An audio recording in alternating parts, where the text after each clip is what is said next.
Ainda sobre os desdobramentos do julgamento da denúncia do ex-presidente Jair Bolsonaro, nós vamos conversar com o deputado Sóstenes Cavalcante, líder do PL. Boa tarde, senhor deputado. Seja muito bem-vindo ao Jornal da Oeste. Obrigada por aceitar o nosso convite.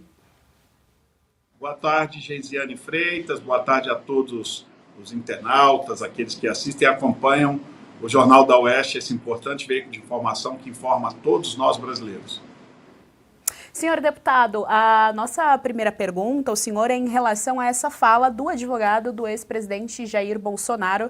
A gente primeiro teve aquele episódio, triste episódio com o Sebastião Coelho no dia de ontem. Hoje o advogado falou novamente a respeito desse cerceamento da atividade dos advogados, né, encarando ali como um prejuízo concreto à defesa do ex-presidente e entender aí como que a oposição está recebendo essas informações. A Carol Detoni deu ali os detalhes, né, de que não é uma surpresa, mas é uma injustiça e, evidentemente, indigna a todos que estão acordados ao que está acontecendo no nosso país.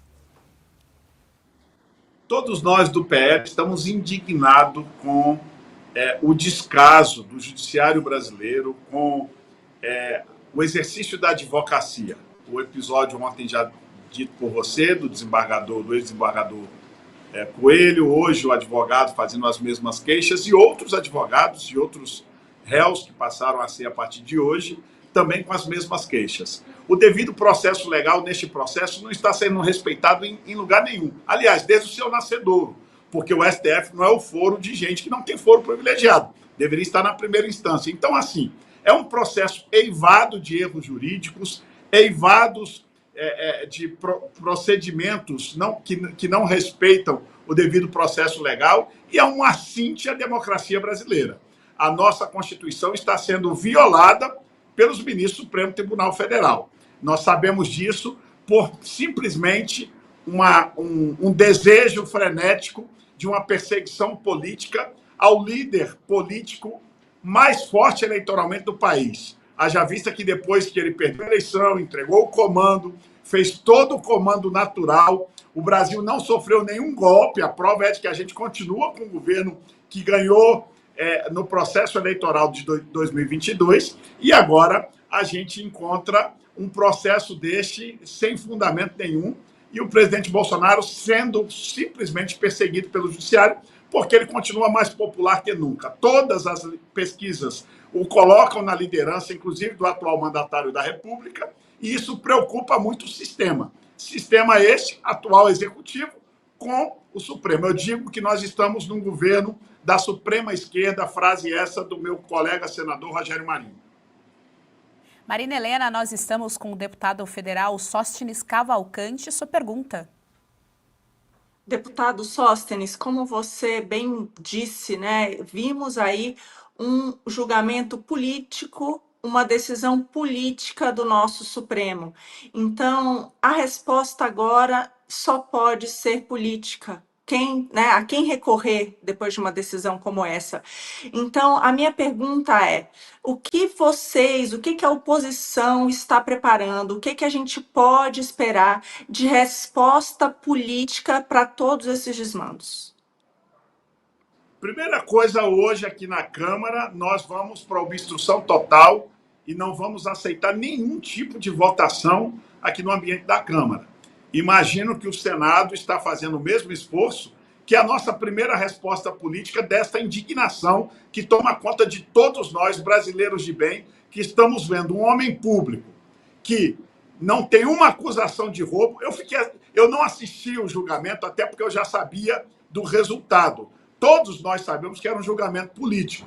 Eu não assisti, mas pelas informações que vejo na internet, os takes, os poucos trechos do julgamento, para mim fica claro. Eu fiquei procurando em algum momento que o ministro Alexandre de Moraes pudesse trazer alguma carta na manga para acusar o presidente Bolsonaro de roubo, de assalto na Petrobras, no mensalão, de petróleo, alguma coisa de roubo, e não tem, porque nós estamos diante de um ex-presidente da República honesto, patriota, que defende os valores. Isso incomoda o sistema. O sistema brasileiro está acostumado e quer os mesmos corruptos, a corrupção andando e entremeando todos os poderes da República, e a postura do presidente Bolsonaro governar 4 anos sem nenhum escândalo de corrupção, passados 2 anos, vasculharam a vida dele, dos familiares, tudo que é jeito.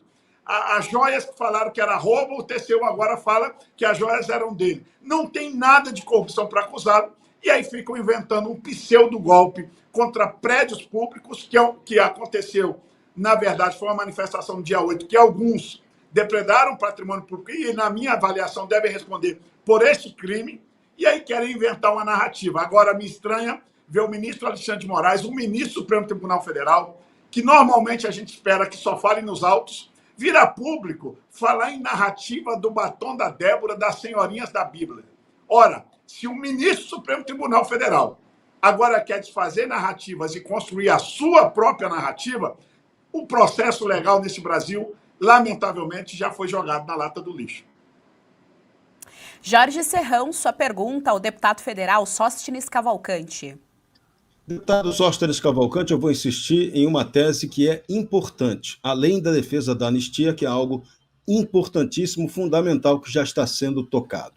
Toda a punição ao pessoal do 8 de janeiro, incluindo agora o presidente Bolsonaro e mais 33, ela é baseada na tal Lei do Estado Democrático de Direito, um regramento excessivo, 14 a 17 anos de prisão para quem tentar golpe de Estado. Isso está sendo a base da narrativa, está sendo a base da punição.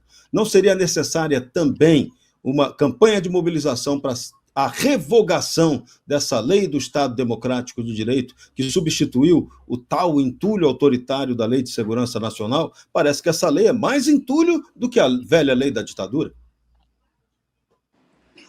Tristemente, quero concordar com Vossa Senhoria, tristemente, o excesso de legislação no Brasil acabam abrindo essas brechas para que maus usuários do Poder Judiciário brasileiro criem suas interpretações. Eu até entendo que as motivações para a lei elas eram genuínas, não é? Defesa da democracia, defesa do Estado Democrático de Direito. Agora, a democracia brasileira tem essas deformidades, que alguns ministros que depois que colocam o manto sagrado do Poder Judiciário, seja ele na instância que for, e neste caso estamos falando da Suprema Corte, do nível maior do Poder Judiciário, eles, depois que colocam a beca de ministros, parece que estão acima do bem e do mal e que criam suas interpretações ao seu bel prazer de uma legislação. Essa lei, que para mim tem motivação republicana, tem motivação democrática, ela acaba estar sendo distorcida. Não sei se neste momento seria um projeto, e eu quero assumir um compromisso contigo de debruçar com a equipe legislativa aqui da liderança do Partido Liberal, para a gente avaliar, após a anistia, que se não pode ser realmente uma solução a gente buscar a revogação dessa lei, que talvez a gente pudesse frear um pouco esse ativismo judicial que usam de uma lei com motivação correta para fazer um ato totalmente insano e desmedido com relação a um pseudo-golpe que nunca existiu e uma punição absurda, não só como no caso da Débora, como quis colocar a narrativa o ministro Alexandre de Moraes, como no caso dos outros todos. Aliás, ele quis, inclusive, minorar que só tem 42 idosas. Ora, se para ele 42 idosas ou 43 é pouco, eu quero dizer ao ministro Alexandre de Moraes que uma idosa só é muito. E, aliás, um cidadão de 18 anos de idade sendo julgado injustamente, não sendo respeitado devido ao processo legal, isso, para mim, é abuso de poder e autoridade e é uma deformidade do sistema democrático e jurídico brasileiro. Senhor deputado, o senhor esteve na manifestação que aconteceu no Rio de Janeiro. Nós está para acontecer aqui em São Paulo também a manifestação no dia 6, pedindo anistia, enfim, né? Tendo em vista esse novo cenário, naquela primeira manifestação, o ex-presidente ainda não era réu, agora ele é réu. Então, queria te perguntar a respeito da expectativa, se vão unir forças, os deputados do Rio, da oposição, junto aos deputados daqui. Qual é a expectativa para essa próxima manifestação? Primeiro dizer que eu acho que agora é um motivo a mais para a gente lotar a Avenida Paulista no dia 6, às 14 horas. Está ficando claro a todo o Brasil, através do episódio da Débora, e hoje, com esta confirmação de torná-lo o presidente Bolsonaro e mais os membros deste inquérito, que eu acho que são 7 membros mais réus, que a gente agora, mais do que nunca, está na hora de darmos a resposta nas ruas, porque o supremo poder na Constituição brasileira ainda é o povo. Lógico que o Supremo Tribunal Federal, nas suas figuras emblemáticas, em especial na figura do ministro Alexandre de Moraes, está tentando intimidar o povo com essas decisões absurdas de prisões, de condenações, para ver se intimida o povo brasileiro de se manifestar. O povo se manifesta e nas pesquisas de opinião já mostram que a gente está totalmente contrário a esse abuso do judiciário brasileiro. Mas não basta isso. Agora é a hora da gente mostrar a nossa indignação. Nós aqui no parlamento vamos fazer nossa parte, vamos obstruir hoje, vamos fazer anunciamento de solidariedade, de repúdio a tudo que vem acontecendo, mas o supremo poder de uma nação é seu povo.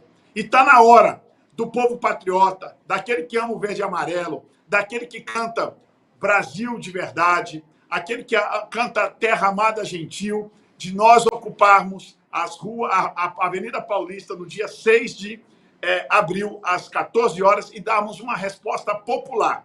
Porque eu tenho certeza que se o Supremo Tribunal Federal continuar a sua sanha e querer condenar, porque já sabemos, em tempo recorde, qualquer processo desse demoraria anos na justiça brasileira. Mas porque é perseguição política contra o presidente Bolsonaro, eles vão dar celeridade máxima.